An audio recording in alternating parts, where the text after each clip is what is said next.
first to take the risk, first to run towards the danger, first to speak truth to power. It can be one person, it can be many people, it can change, but somebody has to take responsibility for.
in person, to pop in, drop some brilliance, and then leave and not contribute, or to just listen for a few minutes and then leave. And that is one of the features, not the bugs, of Clubhouse as a platform. So that's my tip, to use that low friction to pop in and out.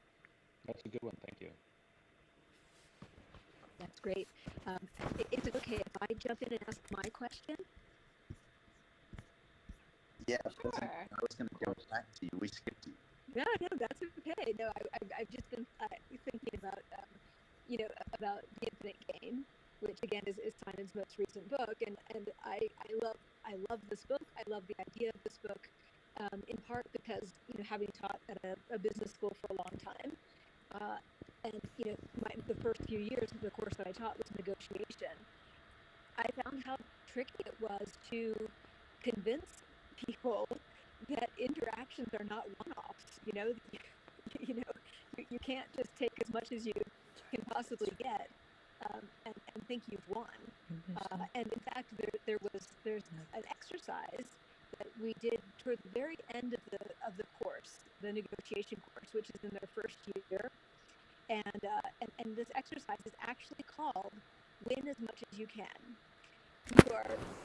These are sections of 90 to 95 students who have gotten to know each other well throughout the course of a year, because they take all their classes together.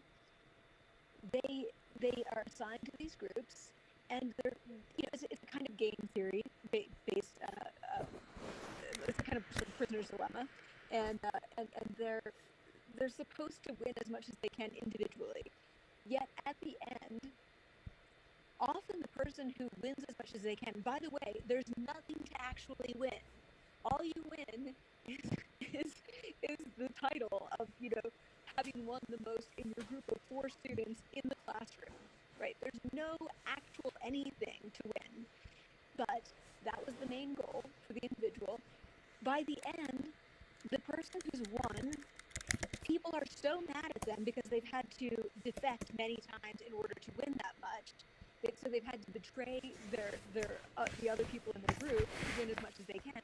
They're so angry at them that sometimes you have to do a special debrief at the end of the session, because people are so upset with each other. And when I say, I don't understand why you're so upset with Tina.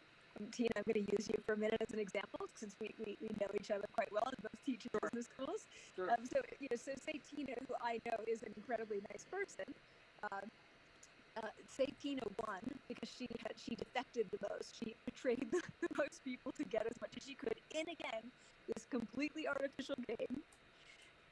And then her classmates are angry at her, and they say things like, but I thought Tina was nice. And I really trusted Tina, and I said, but it was a game. It was a game. It was pretend. There was nothing to win. Tina won the game. She did the game the best. And they're still angry at each other. So the first time I taught this, I was, I had to stay overtime in the classroom because people were so upset. And the next person to teach in the classroom, who had been teaching at HBS for many decades, came in and he goes, "Oh, I bet you just did win as much as you can." And I said, "I did. How do you know?" He goes, "Because I can tell by how angry everyone is with each other." And he said, "I'm still mad at so-and-so at our 30th reunion because she won as much as she could, and we never thought that she'd be like that." And he was half laughing, and he was, half serious about it. So I just think it really speaks to how important those interactions and that foundation of trust, how those things matter so deeply, even when we're in these artificial scenarios. And I guess my question, Simon, for you is, can you give me, a couple of examples of observations, experiences that you've had that made you want to write that book? I have a quick question for you. In that class, does someone from Harvard, does the professor resolve the issue and then tell them, "Do you see what happened? That's why winning is not the best." Yes. So there is a moral lesson at the end then. Oh, absolutely there is, but that's still not enough. And I had a special session for people to kind of it was a bit of a therapy session, honestly, So I added an extra session to talk more about why that mattered. That's good. And their own sort of double standards around these things, and to point out, like, see how mad you are at that person, but that's what you're doing, in your business lives. Every time you feel like it's a one-off and you just walk away taking as much as you can, thinking it doesn't matter, this is why it's so upsetting, right? Yeah. This is why it matters. So, Amy, let me spend 2 seconds just defining the games for those who don't know what we're talking about. When we talk about finite and infinite, and the concepts of winning and losing, where it doesn't necessarily apply. Dr. James Carse